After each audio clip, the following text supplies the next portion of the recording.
Bienvenidos a Biblia y Esperanza. Mi nombre es Marco Sánchez y de la mano de nuestros colaboradores te invitamos a redescubrir la palabra del Creador a través de la lente hebrea.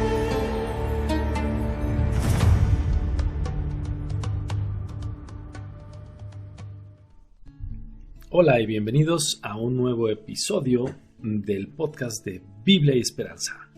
Espero que todos se encuentren de maravilla. ¿Cómo estás este día?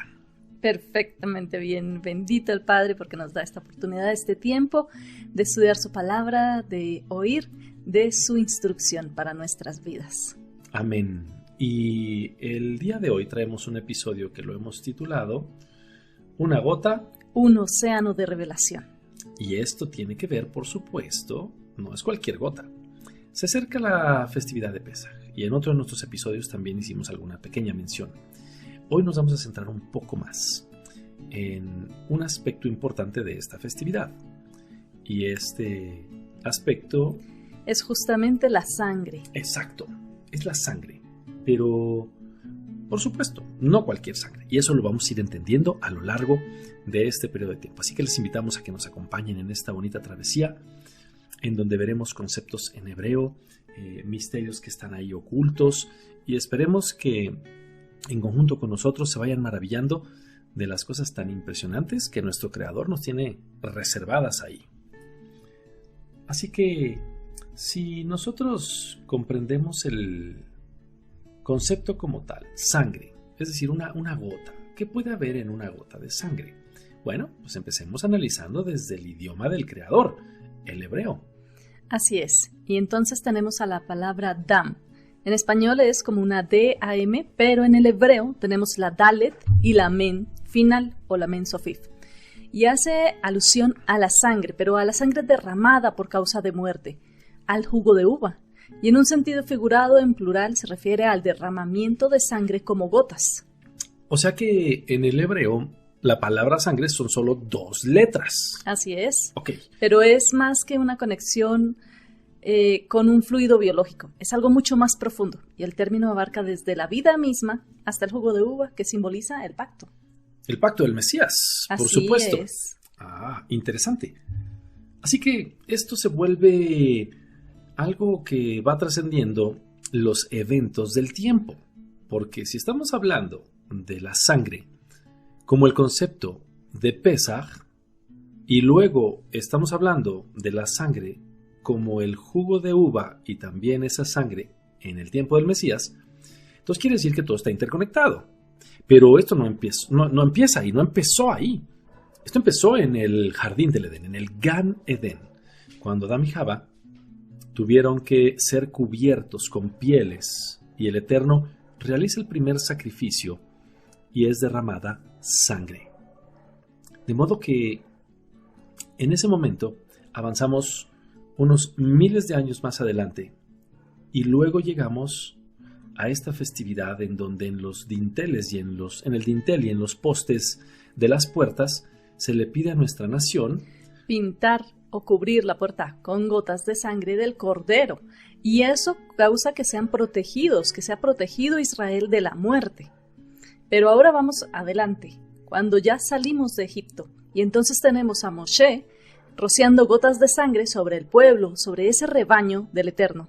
Este acto fue la puerta de entrada a la promesa de Elohim. De modo que podemos ver cómo la Escritura, la palabra del Todopoderoso, nos está dando un indicio muy claro de que la sangre siempre ha sido la llave. Desde los marcos de las puertas en Misraim, en Egipto, hasta el pie del monte Sinaí con estas gotas, las pieles y la sangre derramada para cubrir a Adán y Java.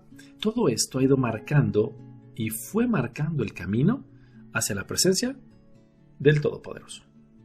Y la revelación de su Mesías. Que eso es lo más importante. No solo la revelación, sino el cumplimiento a través de su vida. Y de su muerte. Recordemos un concepto.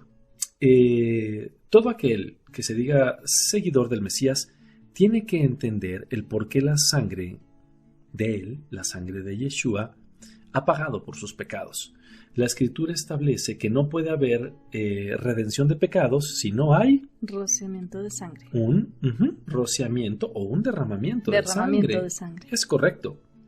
Y esto se hacía de manera anual y lo hacía el Cohen Agadol. Nosotros lo vemos en las traducciones convencionales como el sumo sacerdote, cuando él rociaba sangre en el lado derecho del propiciatorio. ¿Okay? Él entraba y rociaba la sangre en el lado oriental. Bueno, ¿qué creen? Nuestro Mesías Yeshua, igualmente, cuando él hace este sacrificio final y se entrega en el madero, la sangre que derrama y resbala por ese madero entra por las rocas, y ese va a ser un tema de otro momento, tenemos que tocarlo, y entonces escurre hasta caer en el propiciatorio, en esa arca del pacto que estaba ahí esperando. Y entonces cae en el lado occidental, en el lado izquierdo. Pero entendamos un concepto. En ese momento, cuando la sangre cae sobre el propiciatorio, entonces se cumple ese sacrificio de Yom Kippur, ese sacrificio que cumple el día de la cobertura, el día donde todos los pecados de Israel eran pagados por el derramamiento de sangre. Pero no olvidemos algo. Antes de que eso suceda, también tenemos en la última cena, que justamente es la celebración del Pesach, del Mesías Yeshua, usó el jugo de uva, que es otra acepción que ya vimos de la palabra dam, para anunciar el nuevo pacto. O sea que lo que tú me estás diciendo es que lo que comenzó en un principio con sombras y prefiguración se cumple en la luz y en la vida del Mashiach. Amén. No solo en su vida, en su venida y en su muerte, también en su resurrección. Amén. Pero estas dos letras hebreas contienen una profecía milenaria que tiene cumplimiento en el madero. Es increíble, 2 letras. Cada vez que nos metemos a ahondar en el hebreo o a empezar a investigar en él y en los conceptos, nos damos cuenta que todo apunta al Mesías de una forma sorprendente. Pero no nos podemos quedar aquí. Tenemos que ir un poco más allá. Así que les invitamos a que nos acompañen al picto hebreo. ¿Se acuerdan? Esta parte del idioma antiguo del Creador, en donde cada letra refiere, más allá de una imagen, una serie de conceptos también. Así que cuando miramos la palabra Adam a través de este picto hebreo, el mensaje se vuelve aún más sorprendente. Entonces tenemos la letra Dalet. En una imagen original es la puerta de una tienda, pero también tiene otros conceptos como puerta, colgar y, ojo, movimiento. Entonces tenemos la Dalet, puerta, movimiento y la acción de colgar. Esta primera letra es como si nos estuviera hablando de darnos acceso. Es decir, no es una barrera estática. Exacto. No es como un muro. Es una puerta que implica movimiento. Como una puerta, como bien lo dijiste, una puerta de las tiendas que ellos tenían. Eran como de tela. Entonces se movían y le permitía a uno atravesarla. Así es. De modo que esta puerta es como si tuviera estas telas colgando. Pero bueno, vamos a ir amarrando todos estos conceptos y van a ver qué fascinante es el idioma del Creador.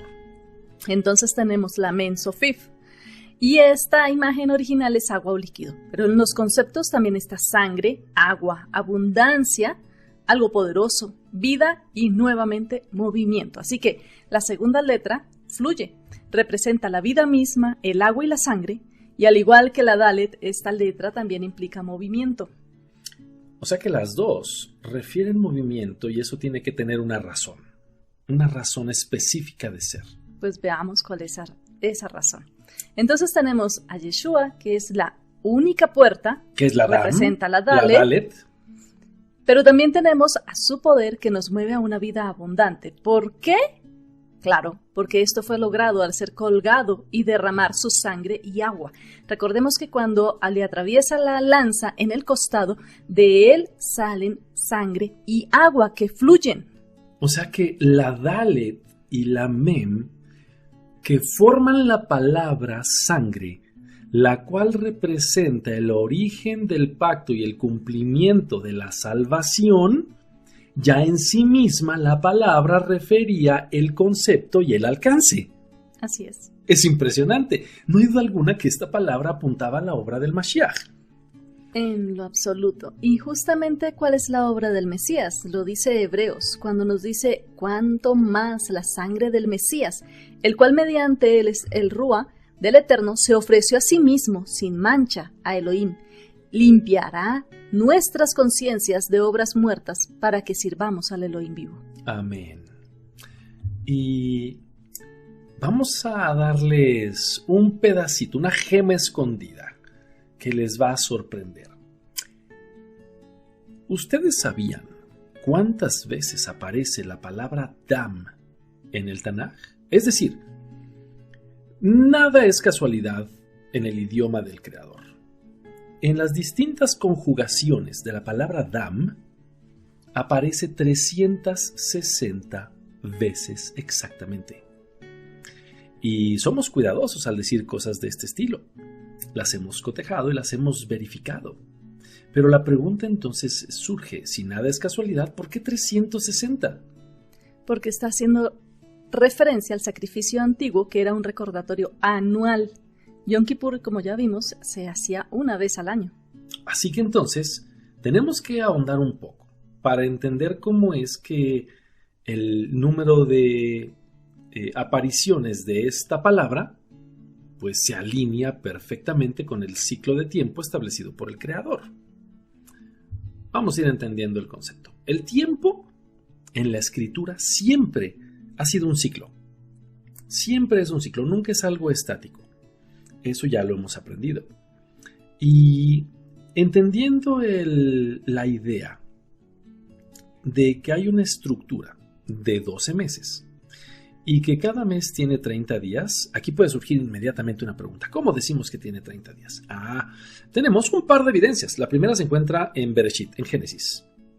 Nos dice que el diluvio dura 5 meses y nos da la referencia de que son 150 días. De modo que podemos saber directamente que 30 días representan cada mes. De la misma manera vemos una evidencia profética en el libro de Daniel y en Apocalipsis, cuando nos habla de que 3 años y medio también son representados por 42 meses, o lo que es lo mismo, 1260 días. Esto nos lleva a una matemática muy simple. Cada mes representa 30 días.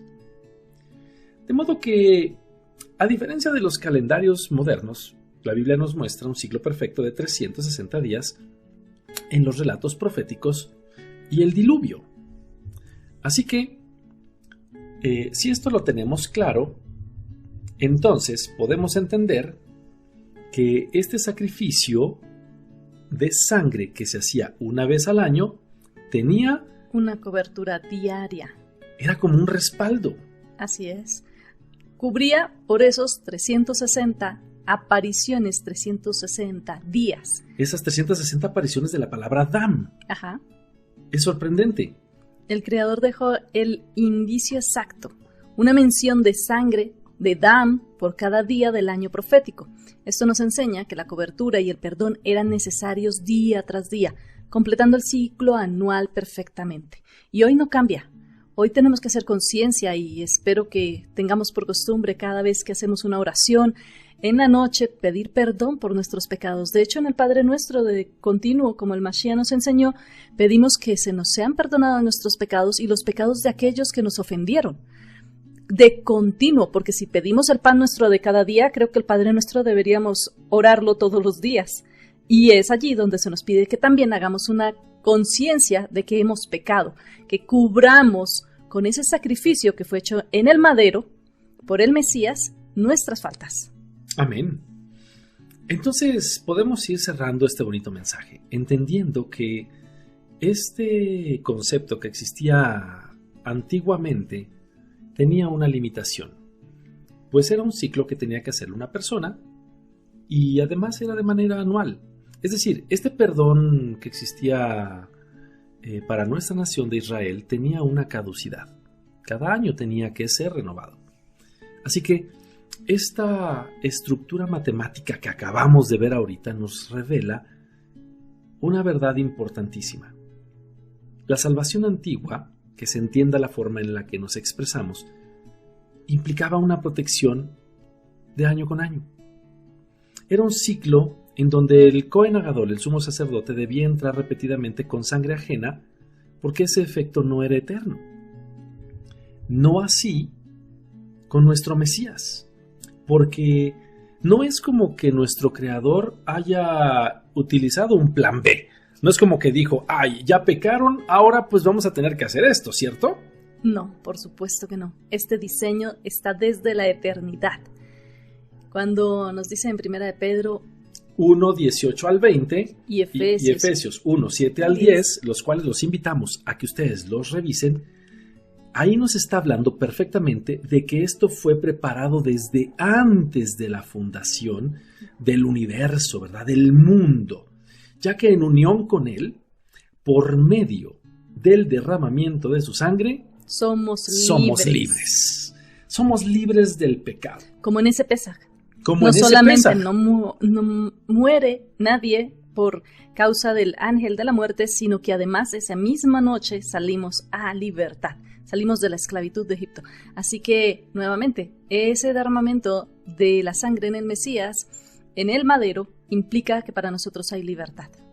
Y eso es fascinante. Ahora es libertad del pecado. Así que, con esto, queremos concluir el mensaje dando toda la honra, toda la gloria y todo el poder a Yahweh. Y por supuesto, a nuestro Mesías Yeshua. Por los siglos de los siglos. Amén. Y queremos dejarles una pregunta.